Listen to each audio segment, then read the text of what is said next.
ഒരുപക്ഷെ ഈ അടുത്ത കാലത്ത് നമ്മൾ ഏറ്റവും അധികം കേട്ട വാക്ക് ഇതായിരിക്കും.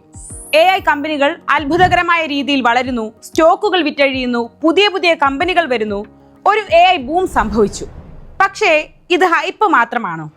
AI-യിൽ ഇൻവെസ്റ്റ് ചെയ്തവർക്ക് പണി കിട്ടുമോ? AI bubble പൊട്ടുമോ?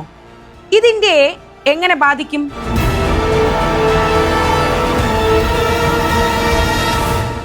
ആദ്യം ChatGPT വന്നു.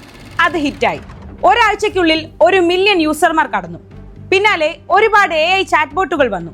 സോഷ്യൽ മീഡിയ പ്ലാറ്റ്ഫോമുകളിൽ വരെ AI എത്തി. ടെക് കമ്പനികളെല്ലാം AI-യിലേക്ക് തിരിഞ്ഞു. സാങ്കേതിക വിദ്യയുടെ ഭാവി AI-യിലാണ് എന്ന് കണ്ട് AI കമ്പനികളിലേക്ക് നിക്ഷേപങ്ങൾ കുമിഞ്ഞുകൂടി. മാർക്കറ്റ് വാല്യൂ ഉയർന്നു. സ്റ്റോക്ക് മാർക്കറ്റിൽ ഷെയറുകളുടെ വില കൂടി. വൻകിട ഇൻവെസ്റ്റർമാർക്ക് പുറമെ സാധാരണക്കാരും ചെറിയ ചെറിയ നിക്ഷേപങ്ങൾ AI കമ്പനികളിൽ നടത്താൻ തുടങ്ങി. എന്താണ് പ്രശ്നം? AI മേഖലയിൽ നിരവധി കമ്പനികളുണ്ട്. അതിൽ പ്രധാനിയായ OpenAI പോലും നഷ്ടത്തിലാണ്. ഈ കമ്പനികളൊന്നും ലാഭത്തിലല്ല എന്നതാണ് പ്രശ്നം. കമ്പനി നഷ്ടത്തിലാണ്, പക്ഷേ OpenAIയുടെ മാർക്കറ്റ് വാല്യൂവോ $500 ബില്യൺ ആണ് മൂല്യം. ലോകത്തിലെ ഏറ്റവും മൂല്യമുള്ള പ്രൈവറ്റ് കമ്പനിയാണ് OpenAI. ഇതെങ്ങനെ സംഭവിച്ചു?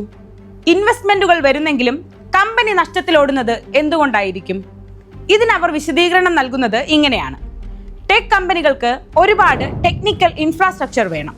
ചിപ്പുകൾ, ഡേറ്റാ സിസ്റ്റം, സെർവറുകൾ, അങ്ങനെ. ഈ ഇൻഫ്രാസ്ട്രക്ചർ സെറ്റാക്കാനായി ഇൻവെസ്റ്റ്മെന്റ് ഉപയോഗിക്കുന്നതിനാലാണ് നഷ്ടം സംഭവിക്കുന്നത്. ഇതാണ് അവരുടെ വിശദീകരണം. ഭാവിയിൽ ലാഭത്തിലേക്ക് ഇത് കടക്കുമെന്നും പറയുന്നുണ്ട്. എന്നാൽ ഇത് ഉറപ്പാക്കാനാകുമോ? റിട്ടേൺ എന്താണ്?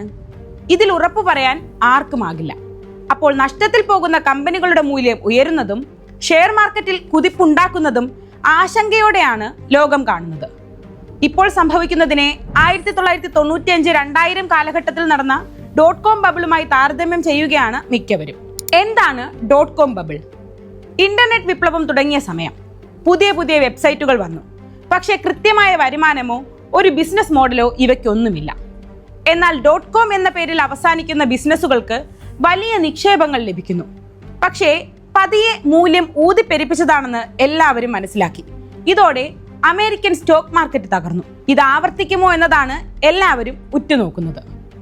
യഥാർത്ഥ വളർച്ച ഇല്ലാതെ കമ്പനികൾ തമ്മിൽ നടത്തുന്ന ഇടപാടുകൾ വീണ്ടും ഓഹരി മൂല്യം ഉയർത്തി. ഇല്ലാത്ത ഹൈപ്പ് ഉണ്ടാക്കുന്നു എന്നതാണ് ഇപ്പോഴുയരുന്ന ആരോപണം.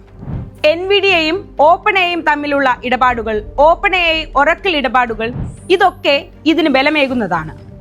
ഏതെങ്കിലും ഒരു കമ്പനി തകർന്നാൽ അത് മറ്റ് കമ്പനികളെയും ബാധിക്കും. ഗൂഗിൾ CEO സുന്ദർ പിച്ചൈ മുന്നറിയിപ്പ് നൽകിയതും ഇതുതന്നെ. AI കമ്പനികളുടെ ഓഹരി മൂല്യത്തിന് ഇപ്പോൾ സംഭവിച്ചുകൊണ്ടിരിക്കുന്ന അസാധാരണ കുതിപ്പ് അവസാനിക്കുകയും മൂല്യം ഇടിയുകയും ചെയ്താൽ അത് എല്ലാ കമ്പനികളെയും ബാധിക്കും. ഒരു കമ്പനിയും രക്ഷപ്പെടില്ലെന്നും പിച്ചൈ പറയുന്നു. ഇത് അമേരിക്കൻ സാമ്പത്തിക മേഖലയെയും ആഗോള സാമ്പത്തിക മേഖലയെയും ബാധിക്കും. ഇൻവെസ്റ്റർമാർ AI കമ്പനികളിൽ നിന്ന് നിക്ഷേപം പിൻവലിക്കുന്നു. പിന്നീടെന്ത്? ഇത് എങ്ങോട്ടേക്ക് പോകുന്നു? എവിടെ നിക്ഷേപിക്കുന്നു? ടെക് സ്റ്റോക്കുകളിൽ നിന്ന് പണം പിൻവലിക്കുന്നു. ഹെൽത്ത് കെയർ, ബാങ്കിംഗ് മേഖലകളിൽ ഇവർ നിക്ഷേപം നടത്തുന്നു. ഇന്ത്യയിലും ഒരുപാട് AI സ്റ്റാർട്ടപ്പുകൾ ഉണ്ട്. ആഗോളതലത്തിൽ പ്രതിസന്ധി ഉണ്ടായാൽ ഇന്ത്യയിലും അത് ചലനങ്ങൾ സൃഷ്ടിച്ചേക്കുമെന്നും വിദഗ്ധർ പറയുന്നു. ഇനി എന്താകും സ്ഥിതി? കാത്തിരുന്നു കാണാം.